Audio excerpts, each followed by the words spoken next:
आज हम पहुंचे हैं नई दिल्ली के दीनदयाल उपाध्याय मार्ग पर और ये जो जगह है, जो बिल्डिंग है, जवाहरलाल नेहरू राष्ट्रीय युवा केंद्र है। और आज यहाँ पर हम क्यों पहुँचे हैं उसकी भी एक ख़ास वजह है। आज दिल्ली के एक बहुत बड़े ग्रुप जिसको हम all India SC/ST advocates welfare organisation बोलते हैं, अखिल भारतीय अनुसूचित जाति जनजाति जो अधिवक्ता संघ है, उन्होंने आज अपना जो चतुर्थ एनुअल फंक्शन है, वार्षिक उत्सव है, उसको मनाने का एक प्रोग्राम यहाँ पर रखा है कॉन्स्टिट्यूशन डे के उपलक्ष्य में। क्योंकि 26 तारीख को पूरे देश में कार्यक्रम होते हैं, तो उसके मद्देनज़र इन्होंने, क्योंकि आज इतवार भी है और सभी लोगों की छुट्टी भी होती है, तो आज इन्होंने ये कार्यक्रम यहाँ पर रखा है। जवाहरलाल नेहरू राष्ट्रीय युवा केंद्र में कार्यक्रम रखा गया है। मैं हूँ अपने सहयोगी रणवीर के साथ और आपको लेकर चल रहा हूँ सीधा अंदर और आपको दिखाऊंगा किस तरह का ये कार्यक्रम है। वकीलों द्वारा कॉन्स्टिट्यूशन जो डे है, जो संविधान दिवस है, 26 नवंबर को मनाया जाता है। उस उपलक्ष्य में एक बड़ा कार्यक्रम वकीलों के द्वारा यहाँ पर आयोजित किया गया है। देखेंगे कितनी सुंदर स्टैनली यहाँ पर रखी गई है। All India SC/ST advocates welfare organisation के माध्यम से celebration 4th annual day function and law day constitution day on 20th November 2021 at New Delhi. Organization by Executive Committee All India SC/ST Advocates Welfare Organization Registered. बाबा साहब का बड़ा सुंदर सा photo इस पे लगाया गया है। और देखिए जो तराजू है जिसमें न्याय को तोलने की प्रक्रिया लगातार दिखाई जाती रही है टीवी के माध्यम से, समाचारों के माध्यम से, तो वो तराजू भी यहाँ पर रखा गया है, न्याय का तराजू। चलते हैं सीधा, ये नारायण दत्त तिवारी भवन है जिसके चतुर्थ फ्लोर पर आज चतुर्थ सेमिनार चल रहा है। मैं सीधा लेकर आपको चल रहा हूँ। यहाँ पर भी एक स्टैंड लगी गई है जिससे कि लोगों को पता चले कि जो कार्यक्रम है वो चतुर्थ फ्लोर पर है। और जैसा कि लिखा भी है 4th एनुअल डे फंक्शन, चतुर्थ वार्षिक उत्सव है और चतुर्थ फ्लोर पर है। मैं हूँ अपने सहयोगी रणवीर के साथ।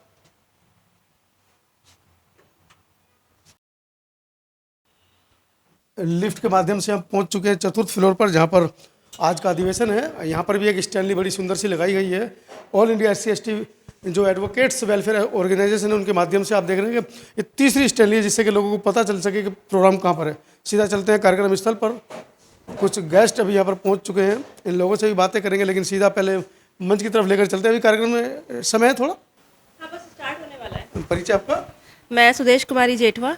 आप एडवोकेट हैं? हाँ, मैं एडवोकेट हूँ। किस तरह का कार्यक्रम है, जैसे कि स्टैंडली पर लिखा है 4th एनुअल फंक्शन डे आज का? एक्चुअली एक तो लॉ डे है, कॉन्स्टिट्यूशनल डे, जिस दिन हमारे संविधान का कॉन्स्टिट्यूशन तैयार हुआ था। आज मनाने का उद्देश्य क्योंकि 26 तारीख को कॉन्स्टिट्यूशन डे मनाया जाता है। 26 तारीख को मनाया जाता है 2 दिन के लिए। एक तो आज के दिन जो हमारी संस्था है उसके 4 साल पूरे हुए हैं, तो एनुअल फंक्शन तो मनाना ही था, उसके साथ में इसको भी दोनों को एक साथ हमने। किस तरह का मैसेज आप देना चाह रहे हैं आज के कार्यक्रम से? आज के कार्यक्रम से ये मैसेज देना चाह रहे हैं कि हम हमारी जो all India SC/ST welfare organisation काम कर रही है, वो एडवोकेट्स के वेलफेयर में और सोशल वेलफेयर के लिए भी काम कर रही है। और ये संस्था आज का ये फंक्शन मनाने के पीछे इसका थीम ये भी है कि लोगों को एक मैसेज जाए कॉन्स्टिट्यूशन को लेकर कि जो हमारा कॉन्स्टिट्यूशन है वो सुप्रीम है। रणवीर इधर आ जाओ, उधर से लाइट आ रही होगी। तो आप ऑर्गेनाइजेशन में? मैं ऑल इंडिया, मैं इसमें नेशनल जॉइंट सेक्रेटरी हूँ। National joint secretary. मैडम आप भी संस्था से हैं? नहीं, मैं शिवानी आप गेस्ट हैं यहाँ पर। तो मैडम जैसा कि लिखा है SC/ST एडवोकेट्स, तो किस तरह की समस्याएं हैं SC/ST के लिए जो कि उनको एक SC/ST एडवोकेट्स के नाम से संगठन बनाना पड़ा? नहीं, अपनी मांग को, अपनी कोई भी मांग को, जैसे कि किसी भी तरह की समस्याएं हैं उसके लिए हम रिट लगाएं, पेटिशन डालें, PIL डालें, इस तरह का काम हम कलेक्टिवली कर सकें, इसका मेन मकसद ये है। इसके अलावा हम लीगल डिमांड कर सकें, जो हमारे फ्रेशर्स आते हैं, बिगनर्स आते हैं, उन्हें एक अच्छा प्लेटफॉर्म मिले। तो all India SC/ST advocate welfare organisation के माध्यम से हम वो सारी डिमांड्स करना चाहते हैं कि हमारे फ्रेशर्स, बिगनर्स, उनको एक रास्ता मिले और हम एक लीगल डिमांड कर पाएँ समाज के लिए भी और फ्रेशर्स और बिगनर्स के लिए भी जो कि लीगल फील्ड को चुनते हैं। मैडम की बातों से लगता है कि एक बहुत बड़ा संगठन है और कहीं ना कहीं जो फ्रेश जो वकील जो अधिवक्ता बनते हैं उनके लिए एक बड़ी खुशी की लहर भी है कि जब ये लोग एडवोकेट बनकर कोर्ट में आते हैं तो इस तरह के संगठन उनका वेलकम के लिए खड़े होते हैं। जैसे कि मैडम ने बताया कि किस तरह से हम उनकी हेल्प करते हैं, संवैधानिक भी और सोशल भी। मेरे साथ राजकुमारी जी हैं, SC/ST एडवोकेट्स वेलफेयर ऑर्गेनाइजेशन में वो सदस्य की भूमिका में हैं। और इनके बारे में जैसे कि मैंने पिछली वीडियो में बताया था कि जो संकल्प दिवस पूरे विश्व के अंदर 23 सितंबर को मनाया जाता है डॉक्टर अम्बेडकर के संकल्प के ऊपर, तो उस संकल्प दिवस को राजकुमारी जी के परिवार ने ही उसको आगे बढ़ाने का काम किया। इनके बड़े भाई राजकुमार जी लगातार संकल्प दिवस को संकल्प भूमि से मनाते आ रहे हैं, उसके वो मुख्य ट्रस्टी भी हैं।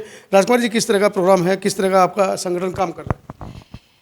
हमारा संगठन SC/ST के OBC के सभी एडवोकेट्स को एक साथ जुट करके चल रहा है। और अगर कहीं भी SC/ST समाज के किसी भी परिवार को कोई दिक्कत होती है तो हमारा संगठन पूरा एक साथ संगठित होकर उन सब की हेल्प करता है फ्री ऑफ द कॉस्ट। और वह संगठन का मतलब ये है कि ये संगठन ही यहाँ से स्टार्ट हुआ कि आज हम जिसकी वजह से आज एक संगठन बना पाए हैं वो बाबा साहब अम्बेडकर, जिन्होंने हमें शिक्षा का अधिकार दिया। अगर आज शिक्षा का अधिकार हमें नहीं मिलता, लेडीज़ हो या जेंट्स हो, मतलब हमारे समाज को तो शिक्षा का अधिकार था ही नहीं।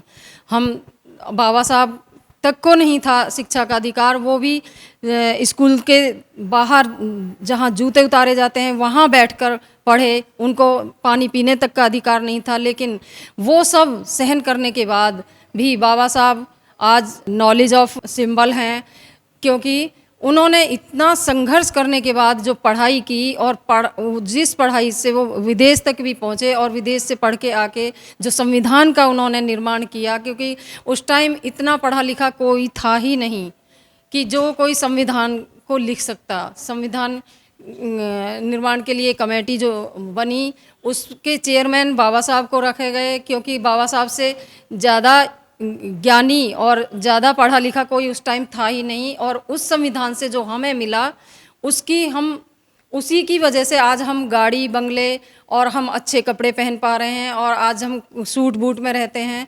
अगर वो संविधान ही हमारे समाज क्या हमारे देश की रीढ़ है। अगर समाज पूरे देश में कहीं भी किसी भी तरह की किसी समाज को चोट आती है तो वो संविधान की रीढ़ में चोट आती है। आप बाबा साहब के जिंदा ना रहते हुए भी आज हमारे बीच में जो संविधान है वो ऐसा प्रतीत कराता है हमें और इतनी ताकत देता है हमें। हम हर जगह कॉन्फिडेंस में रहते हैं कि हमारे साथ संविधान है, मतलब बाबा साहब हैं हमारे साथ, और हमारे साथ एक ऐसी स्ट्रॉन्ग शक्ति है जिसकी ताकत पे हम सब पूरे मनुवादी या किसी भी ताकत से हम लड़ सकते हैं। और इसी ताकत को लेके आज हम यहाँ एकत्रित हुए हैं सभी, और आगे भी हमें अपने संविधान को बचाना है। जो हमारे संविधान पे आँच आ रही हैं उसके लिए हमें एकत्र होके विचार संगठित करके सब पूरी तरह संविधान को हमें बचा के रखना है, क्योंकि संविधान ही हमारी और हमारे देश की रीढ़ है। 26 नवंबर 1950 को हमारा संविधान 2 साल 11 महीने 18 दिन में बनकर तैयार हुआ और 26 नवंबर 1950 को लागू हुआ हमारा संविधान। तभी से हमारे देश में तभी से हमारा देश संविधान के द्वारा चल रहा है और हमें सबसे बड़ी ताकत मिल रही है।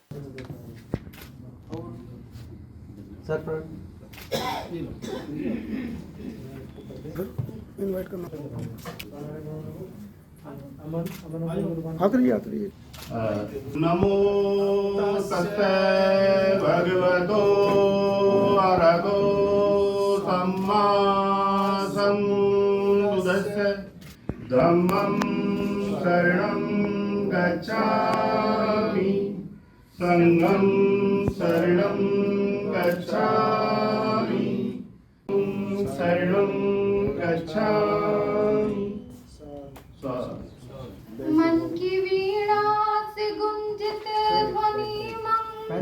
मन की वीणा से गुंजित ध्वनि मंगलम। स्वागतम स्वागतम स्वागतम स्वागतम स्वागतम स्वागतम स्वागतम स्वागतम।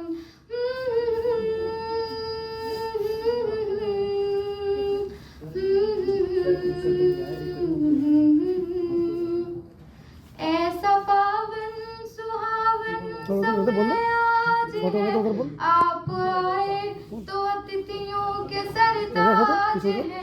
ऐसा पावन सुहावन समय आज है, आप आए तो अतिथियों के सरताज है। देव की भांति पूजन करें आज हम। स्वागतम स्वागतम स्वागतम स्वागतम। मन की वीणा से कुंजित ध्वनि मंगलम। स्वागतम स्वागतम स्वागतम स्वागतम। Every person, though who are sparing their time, sitting in the hall, every person has the responsibility to be unite. Every person has to do it for it. Not only organization. Today we are here. Today we are on the post. Tomorrow I may not be on the post. Some other fellow would come here. He would do may better or whatever he would do.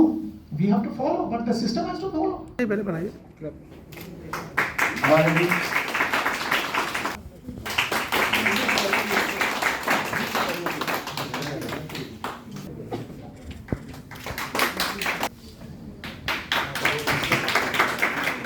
आप आपसे आपकी अपनी category से बोलिए।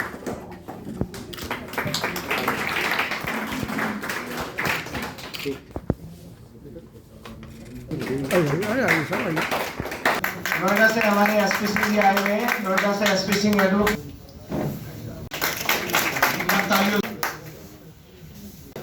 जोरदार तालियां एक बार। मैं एक मिनट जी, सामने सामने प्रेमजीत सिंह जी जो है स्वर सिंह जी से निवेदन करता हूँ मैं आरएस कंसोर्टिया।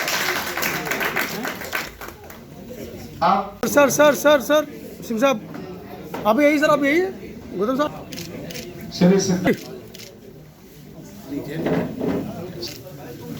श्री हरिराज जी। ये खास आदमी। श्री श्याम कुमार जी भारती जी मेंबर। श्री प्रकाश किंग जी। मिथिलेश गौतम जी। मिथिलेश गौतम।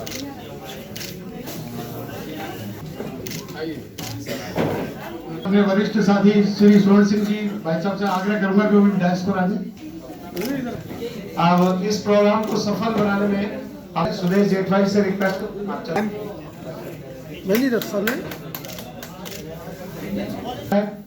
और इन चारों ने प्रोग्राम को सफल बनाने में बहुत मेहनत की, इनके लिए धन्यवाद।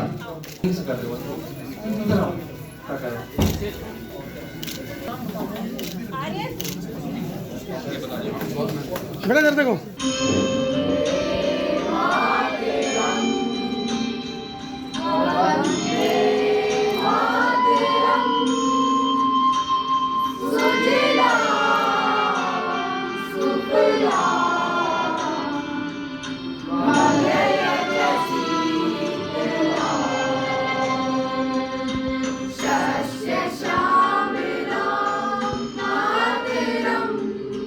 वंदे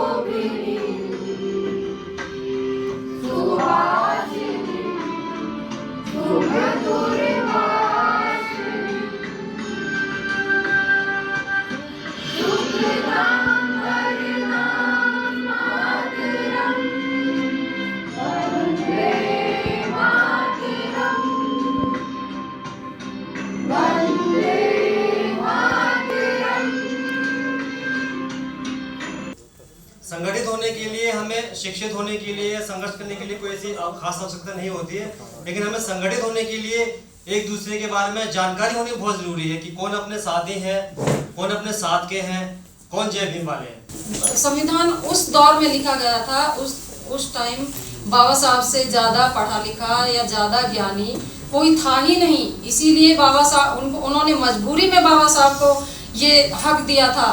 और आज बाबा साहब के हाथ में ही बुक, संविधान की बुक क्यों मिलती है? क्योंकि बाबा साहब ने ही संविधान लिखा है। जो लोग, कुछ लोग हमारे देश में ये मिटाना चाहते, ये अफवाह फैलाते रहते हैं कि बाबा साहब ने नहीं, वो तो पूरी 7 सदस्य जो थे चेयरमैन कमेटी के, उन्होंने लिखा था। नहीं, ऐसा कुछ भी नहीं है, किसी को कुछ आता ही नहीं था। सिर्फ और सिर्फ बाबा साहब की ही देन है, जिसकी ताकत आज हमको यहाँ खड़ा करे हुए है और हमें संगठित किए हुए हैं। हमें इस संगठन का और इस एकता का अपने समाज को आगे बढ़ाकर परिचय देना चाहिए। और एक बसंत गुप्ता उस समय सेक्रेटरी हुआ करते थे उसके, तो मैंने दोनों से पूछा, मैंने कहा भाई वो गांधी वीक मनाया जा रहा है, सबकी यानी फोटो लग गई, बाबा साहब की कहीं फोटो नजर नहीं आई।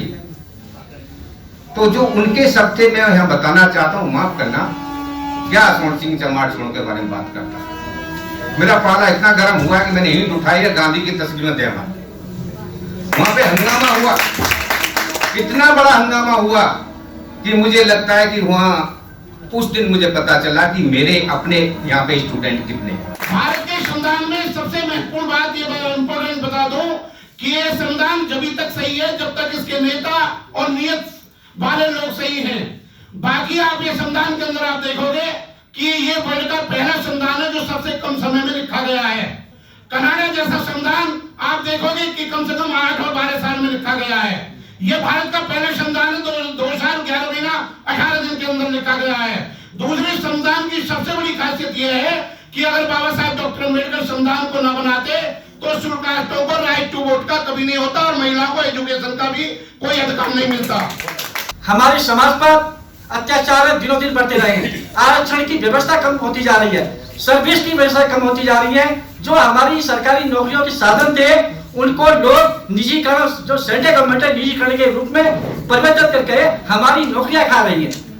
यदि इस संविधान के तहत, यदि इस संविधान की रक्षा करने वाले हैं तो केवल उसमें हम सभी अल्पताओं का सबसे बड़ा सहयोग होता है। चाहे किसी भी क्षेत्र में से, चाहे आजादी के क्षेत्र में देख लीजिए, चाहे सामाजिक में देख लीजिए, चाहे राजनीतिक क्षेत्र में देख लीजिए, इसमें सबसे बड़ा अल्पताओं का सबसे बड़ा सहयोग, सबसे बड़ा कार्य, सबसे बड़ा अहम योगदान होता है। जो बाबा साहब की बदौलत हमको नौकरी मिली, जिसकी बदौलत मैं सूट बूट पहन के आपके सामने खड़ा हुआ हूँ, जिसकी बदौलत जिन्होंने अपना पूरा लाइफ, अपनी सेक्रीफाइस, अपना पूरे बच्चे सब कुछ परिवार तहस नहस कर दिया, उनके प्रति यदि हमें 1% भी हमें उनके लिए कोई हमें श्रद्धा है, उनके लिए यदि समाज के लिए श्रद्धा है, तो साथियों आज के दिन हमें 2-3 बातें बड़े बड़े ध्यान से समझनी चाहिए। संविधान को डेली 1 घंटा पढ़ना चाहिए, चाहे किसी ने LLB करी हो या ना करी हो, स्टूडेंट हो, बिजनेसमैन हो, ऑफिसर हो, कोई भी। उन्होंने कहा बाबा साहब आप हमेशा बड़े चिंतित मुद्रा में रहते हैं, लेकिन आज आपके चेहरे बड़ी खुशी नजर आ रही है, इसके पीछे क्या कारण है? तब उन्होंने ये बात कही थी, उन्होंने कहा था कि आज देश में एक ऐसी व्यवस्था हमने लागू कर दी है कि पहले तो राजा रानी के पेट से जन्म लेते, लेकिन आज वो यहाँ मत पेटी जो होती है वहां से जन्म लेंगे, ऐसा कुछ कहा उन्होंने। आचार्य कृपाणी ने कहा था उस समय कि बाबा साहब आपकी जो खुशी है ना, ये थोड़े दिन के लिए रह सकती है, क्योंकि हम अपने पैसे के बल पे, ताकत के बल पे आपके जो लोग हैं उन सबको खरीद लेंगे, आपके वोट खरीद लेंगे। तब बाबा साहब ने कहा था कि मैं जानता हूं मेरे दबे कुले समाज के लोग हैं, अभी अन्न भी हर बातों से आप किसी तरह से खरीद लोगे, लेकिन जिस दिन मेरे समाज का व्यक्ति जागरूक हो गया, अपने अधिकार को पहचान लेगा, तो आपसे बड़ा भिखमंगा कोई नहीं हो सकता है संसार में। सब्सक्राइब करें आपके अपने चैनल समता आवाज़ टीवी को, बेल आइकन दबाना ना भूलें सबसे पहले हमारी वीडियो देखने के लिए।